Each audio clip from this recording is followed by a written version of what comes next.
সম্মানিত উপস্থিতি, আমার প্রিয় দিনী ভাইরা, আজ আমি আবেগঘন কিছু বলতে আসিনি, বরং এসেছি আমাদের উম্মার যুব সমাজের বর্তমান অবস্থা নিয়ে কিছু কঠিন বাস্তবতা তুলে ধরতে।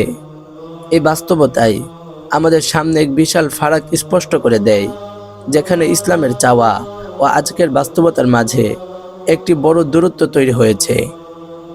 ইসলামের ইতিহাস সাক্ষ্য দেয় যে যুবকরাই ছিল পরিবর্তনের মূল চালিকা শক্তি।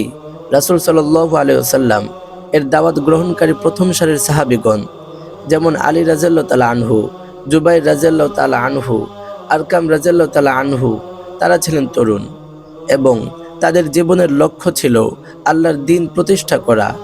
কিন্তু আজকের যুব সমাজের অনেকের লক্ষ্য হয়ে দাঁড়িয়েছে ব্যক্তিগত আরাম, দ্রুত সফলতা, বিনোদন সর্বস্ব জীবনযাপন এবং দুনিয়াব্যাপী স্বল্পমেয়াদী স্বপ্ন। উম্মার কল্যাণ বা দ্বীনের বিজয়, এই ভাবনাগুলো খুব কম তরুণের অন্তরে জায়গা করে নিতে পারছে। আজকের একজন আধুনিক যুবকের দিনের একটি বড় অংশ নষ্ট হয়ে যাচ্ছে ডিজিটাল স্ক্রিনে, সোশ্যাল মিডিয়া, বিনোদন, গেমিং ইত্যাদির পেছনে। এই সময় যদি দিনের জ্ঞান অর্জন বা সমাজের কল্যাণে ব্যয় হতো, তাহলে উম্মার চিত্র সম্পূর্ণ ভিন্ন হতে পারত। আমাদের এই পতনের কারণ শুধু বিনোদন নয়, তার গভীরে রয়েছে জ্ঞানের দুর্বলতা। আমরা ইসলামের মৌলিক জ্ঞান, বিশেষত কোরআন ও সুন্নাহর গভীরতা থেকে দূরে সরে গেছি। ফলে কোনটা সঠিক, কোনটা ভুল, এই বিষয়ে আমাদের চিন্তা ভাবনায় তৈরি হয়েছে অস্পষ্টতা। এর সঙ্গে যুক্ত হয়েছে পরিবেশের প্রভাব। সেকুলার ও ভোগবাদী চিন্তা সংস্কৃতি আমাদের চারপাশ ঘিরে রেখেছে, যা দ্বীনি মূল্যবোধকে চ্যালেঞ্জ করছে। আধুনিক ফিতনা, বিশেষত ইন্টারনেটের অশ্লীলতা, আমাদের হৃদয়ের পবিত্রতা নষ্ট করছে, যা আল্লাহর পথে চলার সবচেয়ে বড় বাধাগুলোর একটি। আরেকটি বড় কারণ হলো দায়িত্ববোধের অভাব। আমরা মনে করি যে দ্বীনের কাজ বা সমাজ পরিবর্তন করা শুধু আলেমদের দায়িত্ব, অথচ বাস্তবতা হলো পরিবর্তন আনতে যুব সমাজের শক্তি ও সাহস অপরিহার্য।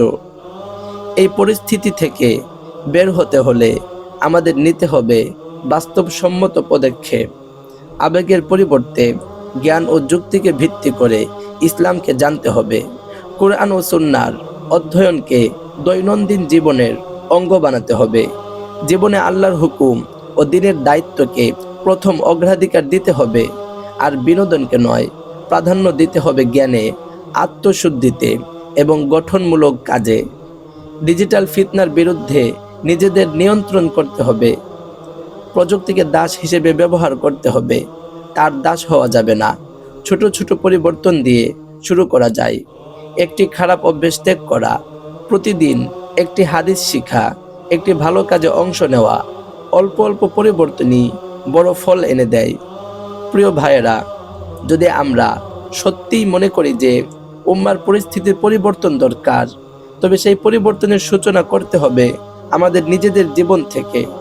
যৌবন কোনো দুর্বলতা নয়, এটি আল্লাহর দেওয়া এক বিশেষ শক্তি ও সুযোগ। আসুন এই শক্তিকে ক্ষণস্থায়ী দুনিয়ার খেলাধুলা ও রং তামাশায় নষ্ট না করে আল্লাহর সন্তুষ্টি অর্জনের পথে সত্য ও ন্যায়ের আলো ছড়িয়ে দেওয়ার কাজে ব্যয় করি। আল্লাহ আমাদের এই সত্য উপলব্ধি করার এবং তা বাস্তবে রূপ দেওয়ার তৌফিক দান করুন। আমিন।